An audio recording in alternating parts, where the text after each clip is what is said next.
how you doing, bro? Just kidding. There's no one else here. It's just me. What's up, guys? It's your boy Jared here, back at you with another video.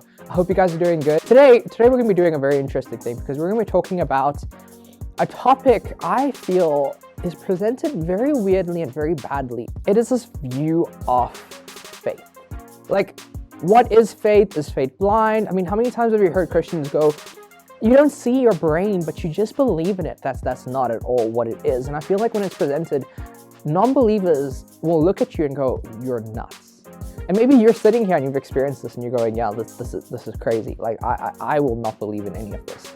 So what I want to do today is I want to create a video where I show you that faith is not actually blind, it's observational.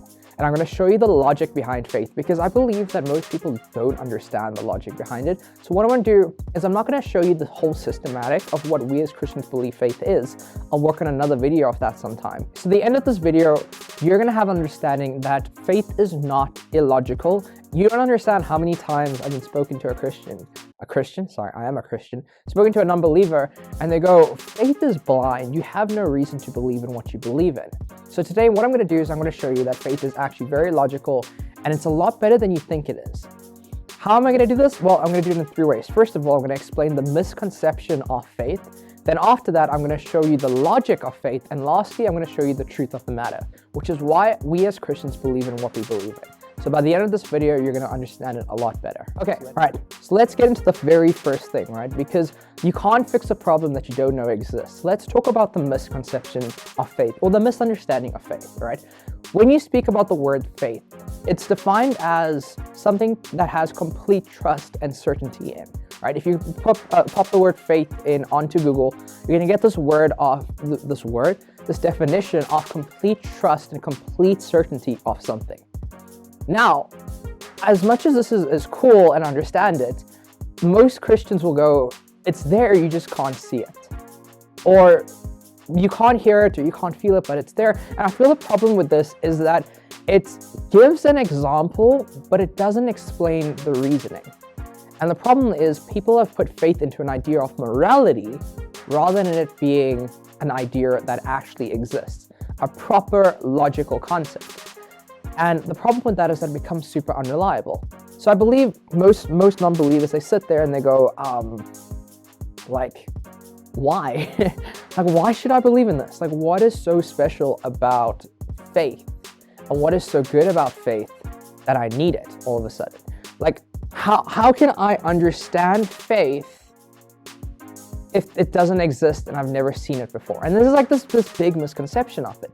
So I understand where a non-believer comes from when they say it's hella unreliable and it just does not make any sense. And the crazy part of this is that most non-believers, so now if you're a non-believer, you're watching this, how many times have you heard in movies where they go, just have a little faith, or take the leap of faith, or have faith? Like, as a non-believer, I'm pretty sure you've used that line of have faith before.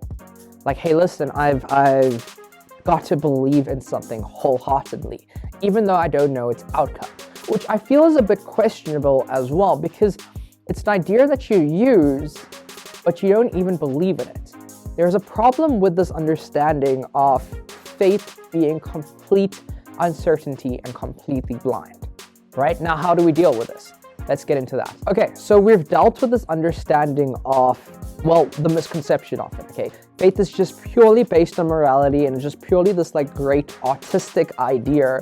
And we've come to understand like the misconception behind it. But what I'm gonna do now is I'm gonna do something super crazy, but it's gonna make so much sense. Here's what I'm gonna do. I'm gonna show you that faith is not based simply on morality, it's observational. What does that mean? It means faith can actively be seen in science. What do you mean, Jared? That's a very weird concept. I completely get you, but if I break it down to pieces, you can understand exactly what I'm saying. So now how will I present this to you in a very observational, logical way? Great. Let's remove all the Bible characters out of the picture for a second. Let's use something on your guys' turf for a second. If you're a Christian watching this, it's still on your turf. Why? Because you've probably read about this, you've probably heard about it, you've probably even been taught this, right? Let's look at a dude named Charles Darwin. He's a biologist, okay? Charles Darwin came up with this idea of natural selection, okay? That evolution occurs in certain ways. Now, you would look at this and go, that's science, that makes logical sense, and I 100% understand what he did there. But what if we looked at it a little bit bigger, right? Charles Darwin observed certain things, and through his observations of patterns, he made an assumption. An assumption, Jared? What do you mean an assumption? Let me change the wording for you a bit, right? Through observing patterns, he made a hypothesis. Now here's the crazy part, all right? And a hypothesis is not fact. So what did he do? He took several patterns and he observed a certain thing happening, and he said, because these things are happening, this must be the conclusion of it. Through taking information and seeing what happened, he made a logical understanding about it. But the truth of the matter is, it was exactly that. That idea of looking at something and making an assumption on something and believing in that assumption is inherently faith. Charles Darwin himself had faith in his own theory. That's inherently how anything scientific works. Through observing evidences and patterns, one is able to trust that the facts are real and factual, hence an answer, right? But the emphasis is on the trust. Just because you watched a pattern work, you've made an assumption how the next point is going to be. Just because you watched how the pattern worked, you made an assumption of how the pattern works. You inherently believe a theory. Your faith is inherently observational to what you've noticed, to the information you've collected. No one has faith that is blind. Faith is given through observing and choosing to believe the next thing that is going to happen. So now you're going, that makes logical sense, Jared. Like, I completely understand what you're saying. Like, of course it's scientific. Then I go, okay, cool. But then what about faith in the Bible? And now the conversation shifts a bit, because now it goes, well, that seems kind of blind to me. Like, you've never seen God, you never touched God, you've never done anything with God. What if I told you that Christians did the exact same thing Charles Darwin did? They never just believed blindly. They believed based on the evidences and the observations. That's exactly what the disciples did. The disciples didn't just believe because they had to believe. They believed because they lived and they watched God. They watched Jesus on earth, and because they saw the miracles that he could do and the words that he spoke, that was the evidence for them to believe in Jesus. The disciples, who inherently observed Jesus, watched Jesus do these miracles and watched Jesus speak the things he said, and because of that, they made an assumption and they believed wholeheartedly that he was the Son of God through what they saw him do. They never just believed blindly, they actively saw God. It's the same concept with us Christians today. Because of their evidences and their views and their patterns, we have observed it and we have said we believe the exact same thing too. If you speak to a Christian, 9 out of the 10 times a Christian wouldn't go, well, I just believe because I have to. They'll say, I've seen God work in my life. They have seen the observational evidences, and therefore because they have made a judgment and say, because I've seen God work in my life, God has to exist. There is no other logical answer, therefore this must exist. And you cannot say, well, you can't trust the Bible because it was written so long ago, when you can judge someone like Charles Darwin's writings that also existed quite a while back and say, hey, listen, this is right because he wrote it down, here are the evidences, he observed this and therefore made an assumption and made a hypothesis. But Christians did the exact same thing.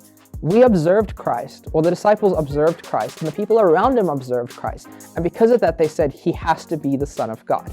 A Christian today not only has that evidences to prove that, but on top of it, they have seen God work in their own lives. We're seeing God, I'll speak personally as a Christian, we're seeing God do things in our lives that science cannot understand, people who don't have God can understand, and we've seen changes that can only happen from something that is external to what exists in the material world. Like I said before, 9 out of the 10 times if you speak to a Christian, they will tell you they just don't believe just because. They believe because they're seeing God work in their lives. And you know what the beautiful part about it is as well? That people outside of their lives have seen it too. If you speak to a Christian and you speak to their friends, they'll say, I've seen a change in this person. I've seen something happen.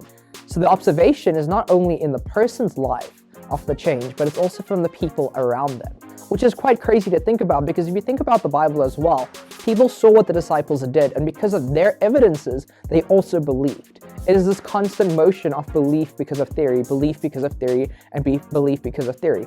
So my question to you then is, If you can believe in Charles Darwin's theory and just immediately take it for granted and believe it's completely factual, why is it so hard for you to do the same thing with the disciples who inherently did the exact same thing? They observed certain things, they've researched certain things, they viewed certain things. They weren't stupid people back then. They were quite intelligent people. I mean, Paul was one of the smartest people out there. Why? Because he was known biblically as to be a Pharisee. A Pharisee was a religious leader back in there. They were forced to study. They had to know their Bibles and they had to know the scriptures back then. Luke, who's also another author in the Bible, he was a physician. Physician is basically like a biblical way of saying doctor. He was clever. He had to write this. These are two of what I would say the smartest people in the New Testament. The New Testament is the new series of writing that consists of Jesus in the Bible. These are two of the smartest people in there. And they both said, well, these are the evidences and therefore I believe because of it. Therefore, you cannot accredit Charles Darwin for doing a certain thing, but then not accredit them for doing the exact same thing. And lastly, the truth of the matter is that everyone believes in something. Everyone has faith in something. It may not be religiously accurate, it may not be something that explains the whole universe, but you have faith in something. You believe that if you study hard enough, you will do well in your test. Because of the evidences of you studying hard enough, you believe that you will do well in the test. However, that's still faith, and that's still a hypothesis based on evidences.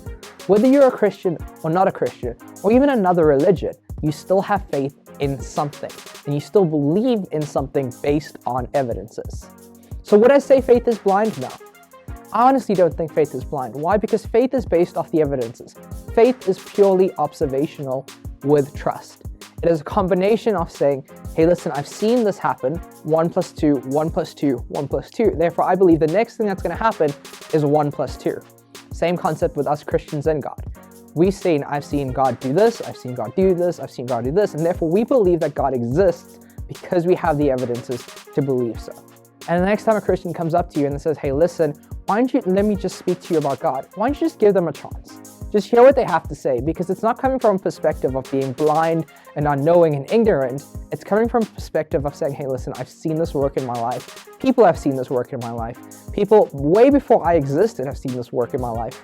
And I can present the evidences to you so you can see it too. I really hope this has helped you understand a little bit more about faith and understand exactly what we as Christians believe when we say have faith, or when we say that we believe in something and have faith in something. So, I hate to tell you guys, but we have officially reached the end of our series called I Once Heard. I really hope you guys enjoyed this series, and I really hope it helped you tackle a lot of questions or thoughts you had about Christianity and look into it a little bit more deeper. Whether you are a Christian struggling with these questions and you just never want to tell anyone, or you are a non-believer and you're like, I want to believe in this and I want to see God and I want to see what Christians are so head over heels into, but I have these kind of questions. I really hope I Once Heard has helped you guys. It brings me so much sadness to know that I've come to the end of the series, because I've watched the growth and I've seen testimonies of people telling me how much this has helped them. I'm really excited for next term though, because next term we're going to be doing something completely different. But don't feel too sad, because I've got some exciting stuff planned for you guys next term. Next term we're going to be tackling a whole new video. There's a whole bunch of cool surprises I got planned up my sleeve. You guys are going to absolutely love it. With that being said, Unpacking Grace will not be posting any more videos for the next month, just to prepare for the next series I got planned. I hope you guys keep enjoying the videos I have and just watch them in sequence, just so you can watch the motion of the whole series. Please don't feel afraid to share the series to people who you feel need it as well, because just as much as it's helped you, it could help someone else. On behalf of Unpacking Grace, I just want to say we love you guys. We hope you guys are doing really well, and we're so keen to see you guys next time on our new series. Stay good, guys. See you soon.